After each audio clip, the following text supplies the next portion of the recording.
Good afternoon and welcome to the Midday News.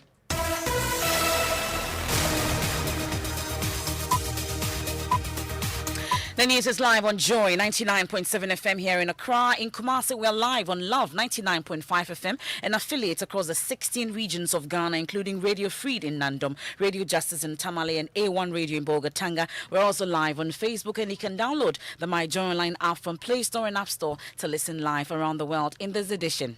Yes, so Shemo. You're told Liz. Mrs. Eddie can't honor me. Traders count their losses as fire ravages three-story building at Makola Market. The traders are meanwhile blaming the fire service officials. They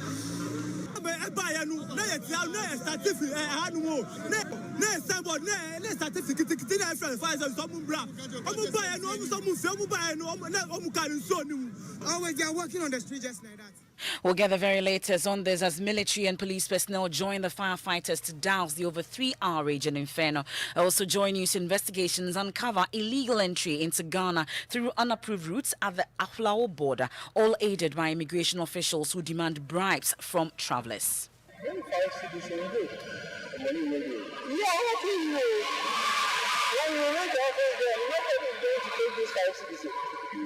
going to do every document for you before you leave there. We have details as officials demand as little as 5 Ghana cedis as entry fee. Also, day of accountability as committees tasked to investigate Adra and Wa military brutalities resulting in deaths and injuries prepare to start work tomorrow. We're live in Adra and Ashanti region and Upper West regional capital Wa to bring you the very latest. Go before them and talk. And we would protect anybody who goes there to say anything. And in the end, we want the justice. They're certainly going to make public their findings and then accept the maximum punishment relating to that level of misconduct. In sports, we hear from Ghana skipper Andre Dedeayu after he was named Footballer of the Year at the Ghana Football Awards. And in showbiz, we'll take you down south and tell you about the South African music genre taking over radio stations, clubs, and playlists worldwide.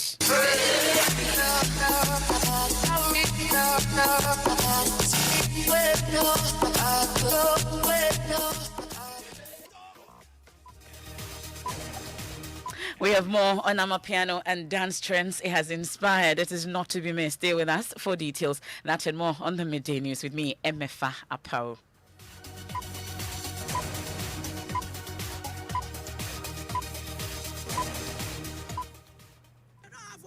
It has got out of our disease inside now. That's come and help us. We are dying. Our things are bad. The sound of a trader at the Makola Market lamenting the destruction of her goods after fire ravaged a 3-story building at the Makola Market here in Accra this morning. The inferno is reported to have started around 9 a.m. on the last floor of the 3-story building. More than 50 personnel of the Ghana Fire Service are battling to douse the raging inferno at the building located opposite the SIC Mall. The traders have been lamenting the destruction of their properties, and they say it runs into millions of cedis. They are also blaming the fire service for their delay in reaching the site. Because it is started from the outside before it gets inside. Your own staff in there. It started from here, the first building here before they go outside, before the team get inside. But I'm seeing that it has affected your shop. It affected everything. We sell cosmetics, the things are all burning. You're so shemo. Then I'm on. You're told Liz. Liz. I first had Meba. Mrs. Eddie can't honor me. Mamuniamano Ekiko saying. I don't so none you didn't make fix to play.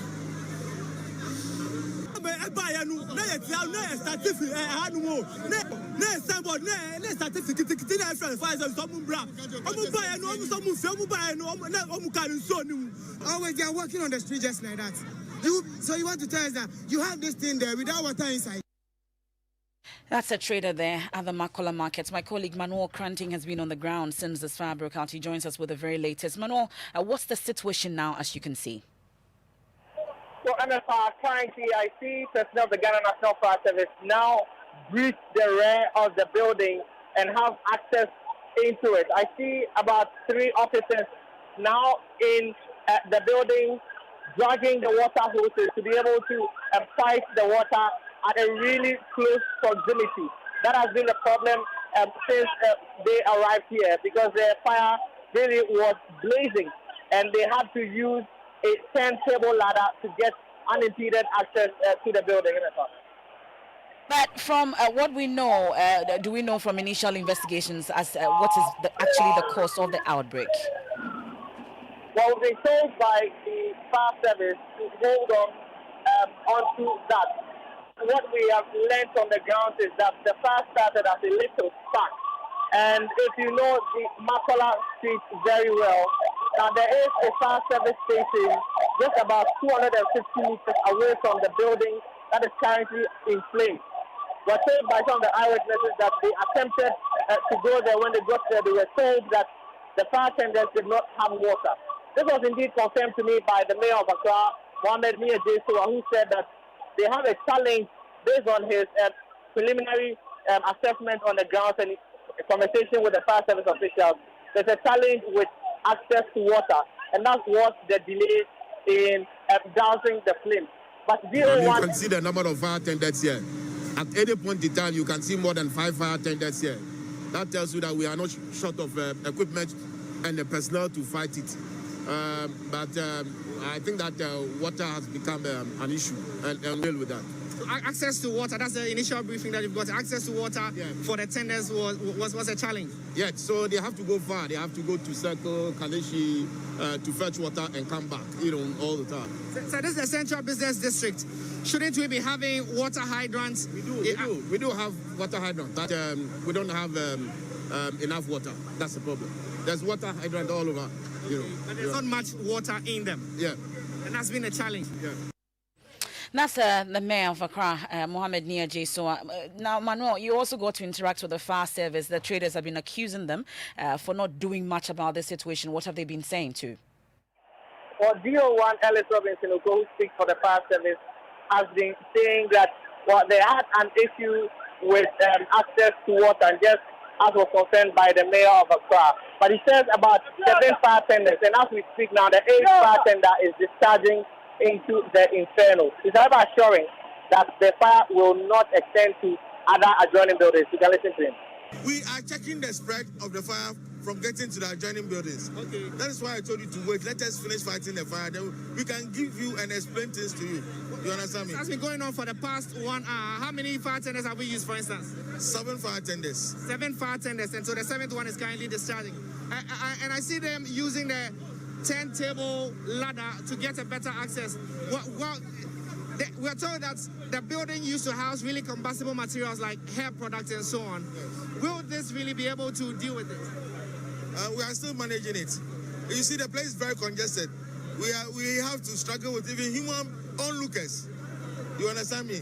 So we are managing. We will definitely put it up before we leave here.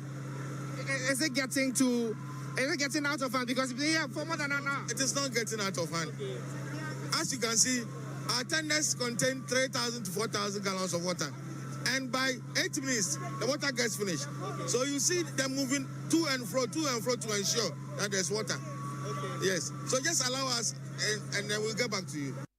That's Ellison Robertson there speaking for the fire service, interacting with my colleague Manuel Cranting from Makola. We have more updates on that on myjoyonline.com. This time, a committee to investigate military brutalities in the Upper West Regional Capital, WA, has begun its work. The 4-member committee, comprising 2 military officers and others from the National Investigations Bureau, are investigating assault on some residents of the city. The move is said to have been triggered by the theft of a mobile phone, supposedly belonging to one of the military officers. Upper West Regional Minister Hafiz bin Saleh is optimistic the culprits will be punished.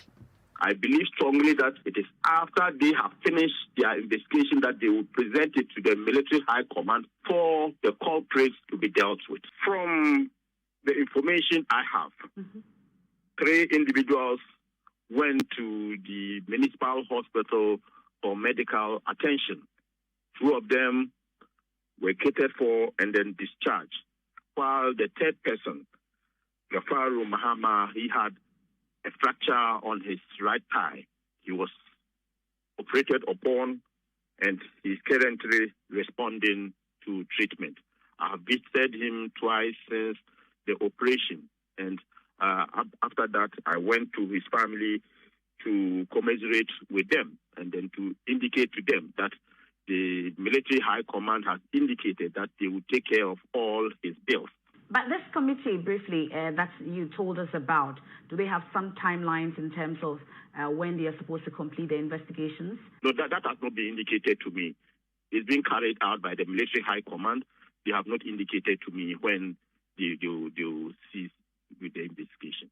But they are concerned about the military themselves investigating acts that were perpetrated by their own members. Because in the end, we are told that when they are punishing, they would say that they've done that internally, and so nothing else can happen. What are the assurances that they are giving that this time things will be different? In my discussions with the Chief of Army Staff, he indicated to me that they're certainly going to make public their findings and then exert the maximum punishment relating to that level of misconduct by the military officers. That's Dr. Hafiz bin Sali, the Upper West Regional Minister, interacting with me on The Probe on the Joy News channel last night. We'll go live to where correspondent Rafiq Salam joins us with updates. Rafiq, what have you picked up about the committee sitting? The information that we had just in front of the police station, we have seen 4 high-ranking officers who have entered the Wa police station, and currently they are in talks with the Upper West Regional Police Commander. That's the committee that is from the military high command, 2 from the military, and also 2 from the National Investigation Bureau. And so they have already met the Upper West Regional Minister. From there, they will speak to the Wa MC, who was a witness to some of the incident, and then also the victims. The information that we have gathered there also is that 13 people so far have reported the case to the Wa police, and out of the 13, 12 of them have reported that their mobile phone was either destroyed or taken away from them. That's Rafiq Salama, Upper West Regional Correspondent. Now, a Parliamentary Select Committee on Defence and Interior is expected to undertake a fact-finding mission to WA and report back to the Speaker. Vice Chairperson of the committee, Ophelia Mensah-Hayford, is however worried about the sinking image of the security agencies. We've been meeting, and then we have a program of activities to embark on a form of tour to the northern region, and where these incidents are happening. We are in consultation with the stakeholders to come up with disciplinary actions against as seen in the video with perpetrating unprofessional acts. We will not condemn it totally and say we should just lump all of them into prison or interdict them, but we have to go fact-finding. That's Ophelia Mensah-Hayford. But from WA, let's head to the Ashanti regional town of Ejura, where a 3-member committee chaired by an appeals court judge, Justice George Kingsley Kumsin, is expected to begin public hearing into the shooting to death of 2 protesting youth of Ejura. Ahead of it, we can hear from Interior Minister Ambrose Derry. Because you have a court of a judge of the Court of Appeal.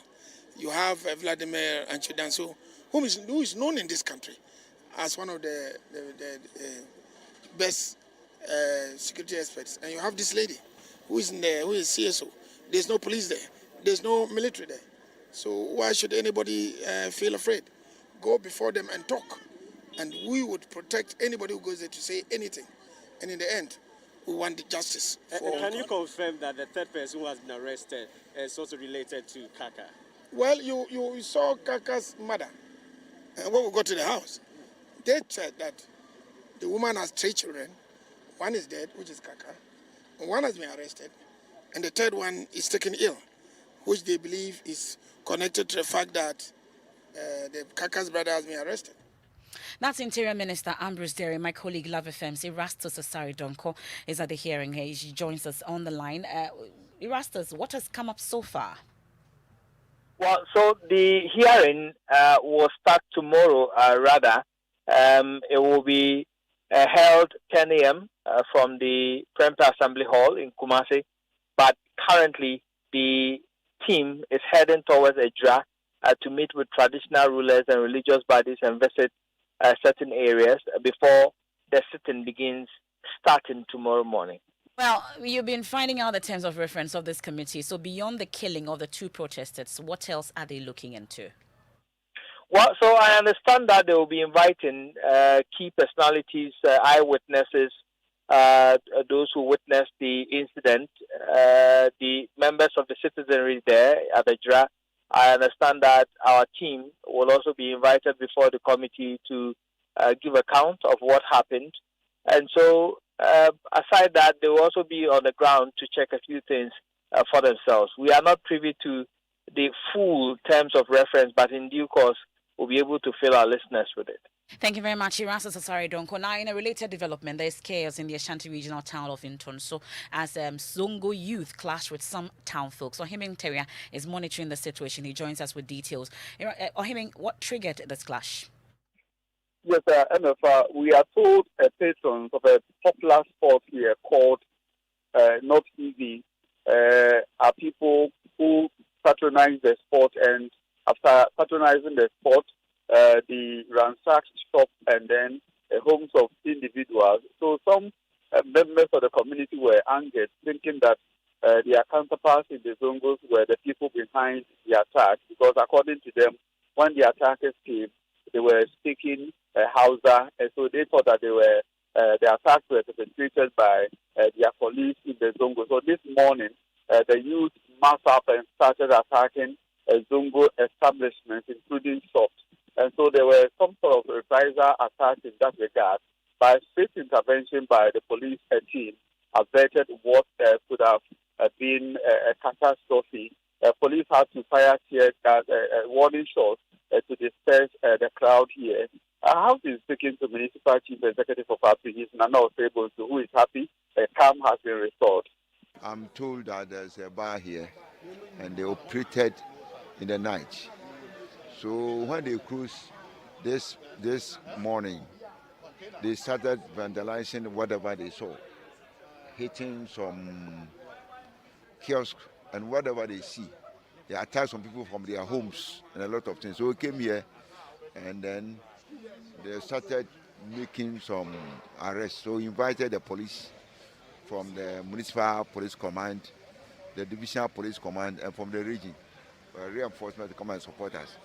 So by now, everything is now under control.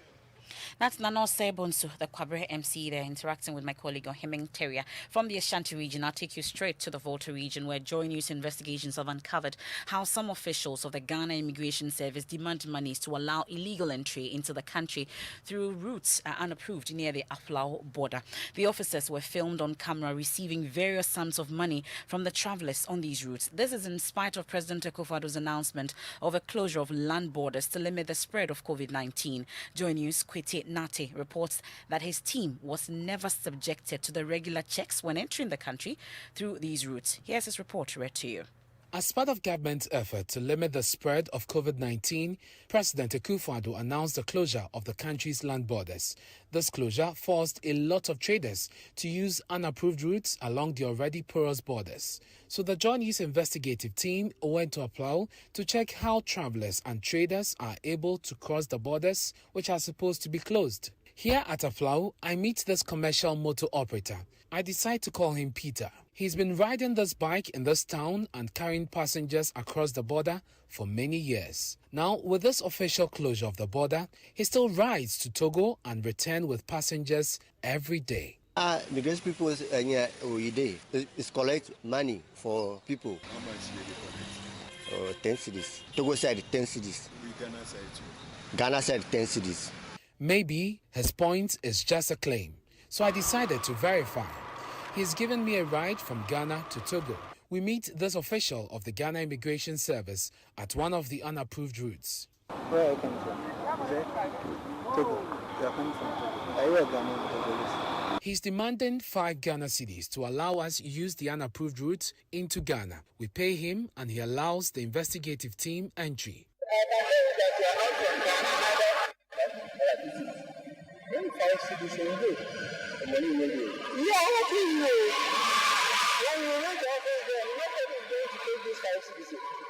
He's going to do every document for you before you leave there. At another checkpoint on the unapproved route, this heavily built man also requests that we pay 5 Ghana cedis to allow us passage into Togo. We count at least 2 persons who are made to pay similar amounts to a man in mufti, while Togolese security officials look on. After long negotiation with a man in his early 30s at another unapproved route, agreed to let the investigative team pass after we paid 5 Ghana cedis.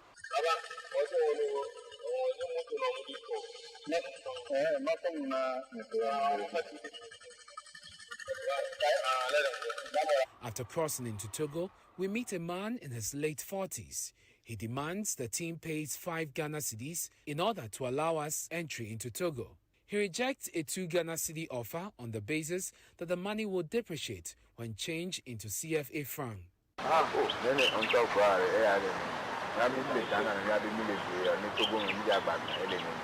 Clearly, the borders may be closed, but some unscrupulous individuals have created an avenue for the influx of foreigners amid a raging pandemic. Kwetinate's report, Joy News, Aplau.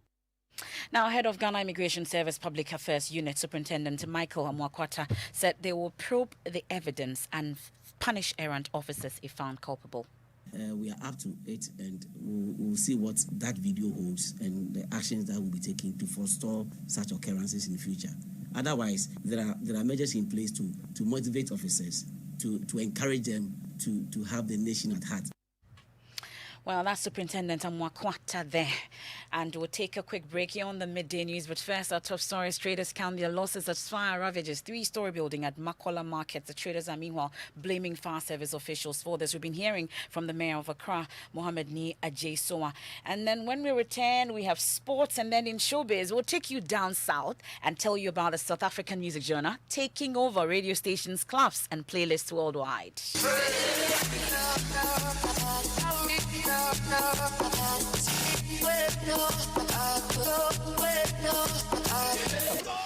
More on my piano and the dance trends it has inspired will do ours.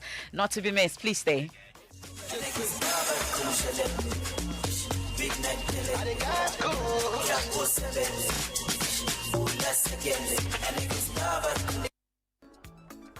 Good afternoon, sir. Good afternoon. My name is Ikuya Anderson. I'm from the Ghana Statistical Service. I'm a census official, and I'm here to count you and your household members for the 2021 Population and Housing Census. Hey, you people, you come to count us all the time, but we get nothing out of this. Do I even have time? Daddy, please take your ID card and letter in. It must be counted. It's very important. You see, the data they collect is for various purposes. To know the total number of people in the country, the characteristics, housing conditions and stuff, to inform policy. The data is cool. The 2021 Population and Housing Census will leave no one behind. The census night is 27th June. Counting of all persons who spend the census night in Ghana will be conducted from that night to 11th July. Before then, all structures will be assigned unique numbers and basic information collected on them and their occupants from 13th to 25th June. The 2021 Population and Housing Census. You count, get counted.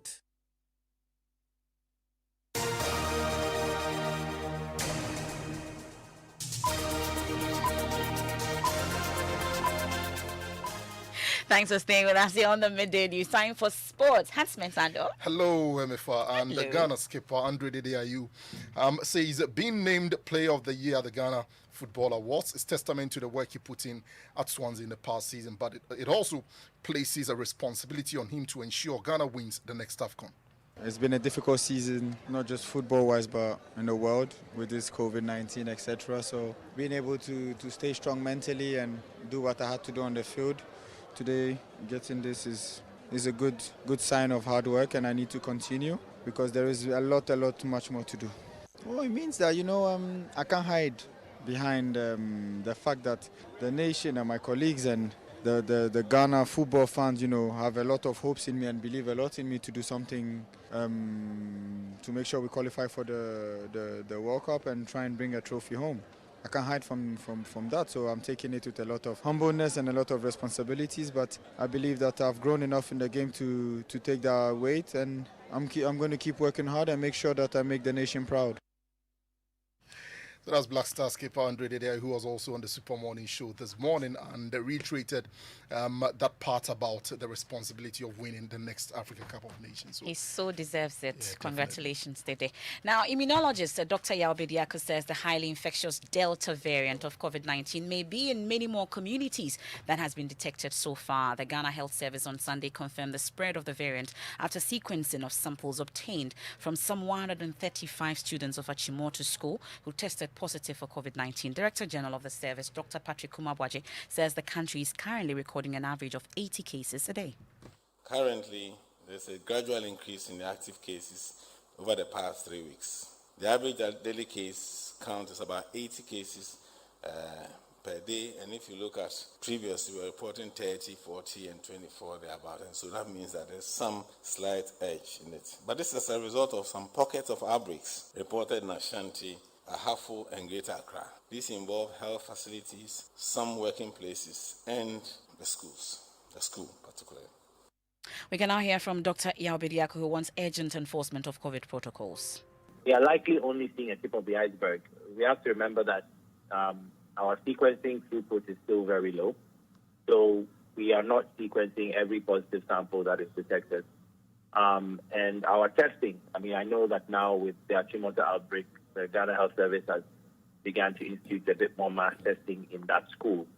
But it is possible that there are a large number of asymptomatic infections that are in other places that we are simply just not testing, or even if we are testing and finding positive, we are not sequenced. So, the fact that you detected it, and now it's relatively easy to detect Delta, suggests that the prevalence of the Delta variant in Ghana is already relatively high and is growing. I believe in the coming days there will be more numbers released demonstrating.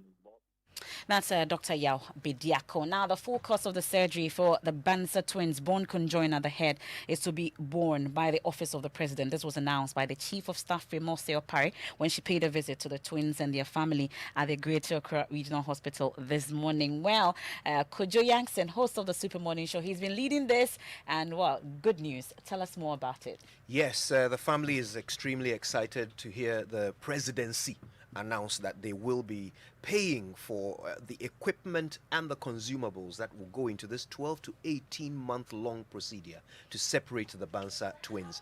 This is what the Chief of Staff said when she visited the family at Ridge Hospital this morning. So it is my pleasure to announce that the President takes this as a historic opportunity, one that will save life, save the family from a problem that they may not be able to deal with in the future, but also build capacity for Ghana.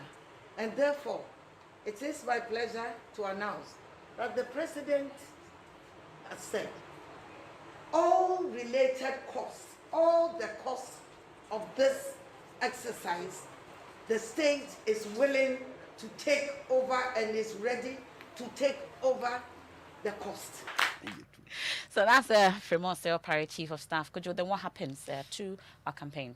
Well, in fact, the campaign has to keep going. We will keep updating our audience on what's happening to the twins as this process continues. And of course, the family continues to need support. They currently live in a one-bedroom apartment, and these twins, once they are done, will need to have a clean, healthy space to grow. So this support is everything to them, and we're going to continue to seek it. God bless you all for your support. It's time for Showbiz, and I can't wait. You're going to dance, right? We are going to what? You're going to dance. All right, so MFR, the Amapiano is a genre in South Africa and is taking over the world. Let's take a listen to this report.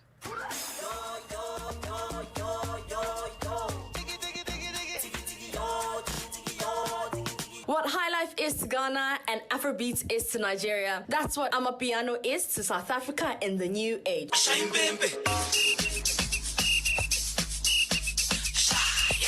But what is Amapiano? Amapiano is a different genre combining all the other genres like jazz, kwaito, and soulful deep house all in one. Amapiano has grown rapidly on TikTok, reaching over 592 million viewers.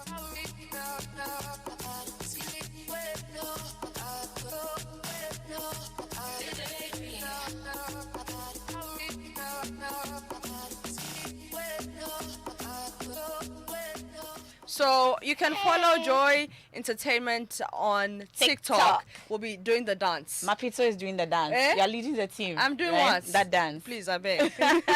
Thank you very much, Mapito. And that's it for the midday news here on Joy 99.7 FM. Well, top stories on myjoyonline.com. We have a live streaming of the fire officers battling inferno, destroying shops at Makola Market. Also, decapitated man was an Uber driver and headmaster. Feyasi Assemblyman reviews and Ejura Meda how blood-stained club could prove decisive in investigations into social activist murder. That and more on myjoyonline.com. In the meantime, though, we have a living word with Pastor Mensa Otebo, words of salvation for the week. You want to stay for that? I am MF Apple. Thanks so much on behalf of your team.